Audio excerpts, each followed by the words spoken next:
मैं doctor Sushil Kaili, diabetologist, feel good clinic, Gorakhpur, Jabalpur. दो नए जानकारियाँ आपको देना चाहता हूँ, जो कि एक तो आपकी डेंटल हेल्थ के बारे में है और दूसरी वेट रिडक्शन टेक्निक के बारे में।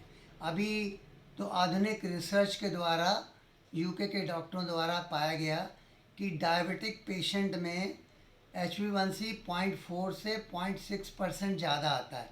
क्यों? अगर प्रॉपर डेंटल केयर नहीं होती, ब्रश सुबह शाम आप नहीं करते हैं, तो वो जो बैक्टीरिया ग्रो होते हैं, वो बैक्टीरिया आपके पेरिडोंटल टिश्यू को, पेरिडोंटाइटिस उसको बोलते हैं, तो वो जो दांत के ऊपर का जो सॉफ्ट टिश्यू होता है उसका इन्फेक्शन हो जाता है और उसके द्वारा दांत में डेंटल कैरीज और फाउल स्मेल चालू हो जाती है।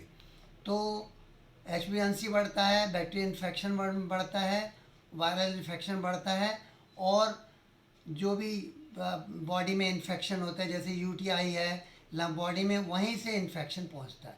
तो अगर हम जब डायबिटिक पेशेंट को डायग्नोज करते हैं, तो उस समय हमको उसकी डेंटल चेकअप कराना बहुत आवश्यक है। उसके द्वारा उसकी डेंटल हेल्थ के बारे में पता चल जाता है और उसकी शुगर जल्दी कंट्रोल होगी और तथा उसको आने वाले जो भी इन्फेक्शन वायरल बैक्टीरियल होंगे वो नहीं होंगे। तो ये अति आवश्यक है। तथा डेंटल केयर में एक तो ब्रश कैसे यूज़ करना, ब्रश के ऊपर पेस्ट आप लगाइए, थोड़ा सा उसको उस ऊपर अंदर ब्रिसल्स के अंदर थोड़ा पहुंचा दीजिए ताकि वो न गिरे। और सॉफ्ट तरीके से, मतलब ब्रश को दांत के साथ मतलब लड़ाई नहीं करना है, दांत को सॉफ्ट तरीके से दांत के ऊपर घुमाना, ऊपर नीचे साइड में। दूसरा, उसके बाद फ्लॉसिंग मतलब जो दांतों के बीच में फूड पार्टिकल फंस जाते हैं, उन फूड पार्टिकल्स को फ्लॉसिंग मतलब फ्लॉसी ऐसे करते हैं, कोई धागा ले करके उस धागे को अपन ने दोनों मिडिल फिंगर के बीच में फंसा के दांत से ऊपर और नीचे उसके अंदर का जो इंटरडेंटल जो डिपॉजिट होता है उस डिपॉजिट को निकाल देते हैं। तो फॉल स्मेल ख़त्म हो जाता है और इन्फेक्शन का सोर्स कम हो जाता है तथा डेंटल हेल्थ उससे इम्प्रूव हो जाती है। ये तो हो गया डेंटल केयर के बारे में। दूसरा पॉइंट अभी एक आगे आ गया, अभी वेबिनार के द्वारा लाइट में आया है। वो दूसरा पॉइंट ये है कि time restricted eating habit. Time restrict जैसे दिन में मान लीजिए डायबिटिक पेशेंट है या ओबीज पेशेंट है, दिन में वो 4 बार खाना खाता है, तो 4 बार उसकी शुगर बढ़ती और घटती है। उससे बॉडी में बॉडी वेट बढ़ता है और फास्ट फूड के द्वारा बढ़ता है। तो उसमें क्या आजकल नई टेक्निक क्या है, एक विंडो पीरियड होता है। जैसे आप दिन में 3 बार खाना खाते हैं, सुबह ब्रेकफास्ट हो गया, दोपहर को लंच हो गया और रात को डिनर, तो हमको लाइट ब्रेकफास्ट और उसके द्वारा एक विंडो पीरियड बनाना होता है। विंडो पीरियड मतलब दोपहर को 12 बजे हम खाना खाएंगे और रात को 8 बजे खाएंगे।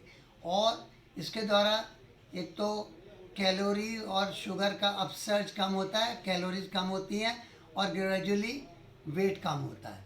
तो एक ये नई टेक्निक है, उसमें आपकी फूड को बहुत ज़्यादा रिस्ट्रिक्ट नहीं करना पड़ता है। तो इस प्रकार से आपका ब्रेकफास्ट बंद होगा तो कैलोरीज कम होंगी। और दूसरा, विंडो पीरियड, जैसे अगर आपकी ताकत बढ़ती जाएगी, जैसे मान लीजिए विंडो पीरियड 12 से 8 बजे तक का है, उसके बाद आप विंडो पीरियड बढ़ा सकते हैं।